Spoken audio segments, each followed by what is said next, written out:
Imperial elites gathered for an antique gala dinner, but the event's authentication expert was an unsightly alien. Little did he know that Luthen Rael, the antique dealer standing before him, was actually the rebellion's top spy. They had previously planted a listening device in one of the displayed antiques. Unfortunately, the Empire suddenly grew suspicious and decided to conduct a thorough sweep of the exhibition hall. If the bug was discovered, Luthen would instantly transform from a renowned merchant to the Empire's most wanted fugitive. During this dinner, they needed to remove the listening device right under the Empire's watchful eyes. Fortunately, the hall contained numerous antiques. While Luthen kept the Imperial officials occupied by explaining the historical significance of various pieces, Clea immediately sprang into action. She even recruited an Imperial officer secretly working for the rebellion as cover. After all, if the bug was exposed, everyone would face dire consequences. The man was visibly nervous. Directly behind them stood the Imperial commander. This operation was incredibly risky. This is do or die, Lonnie, so move to your left. What were you going to do if I wasn't here?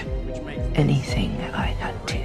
Lonnie reluctantly complied. Luckily, Luthen's elaborate explanations bought Clea considerable time. The sound of the mechanism turning was masked by the crowd's conversations. Just as she was about to complete the final step, Clea encountered resistance. The mechanism below had jammed. With time running out, she couldn't afford to turn it back. She calmly instructed Lonnie not to panic. Put both hands on top. Why? Hold it steady. As Imperial officers drew closer, she had no choice but to use brute force. Blood seeped through her fingers. If she couldn't unscrew it, they'd need to prepare for immediate escape. Tinian Codex.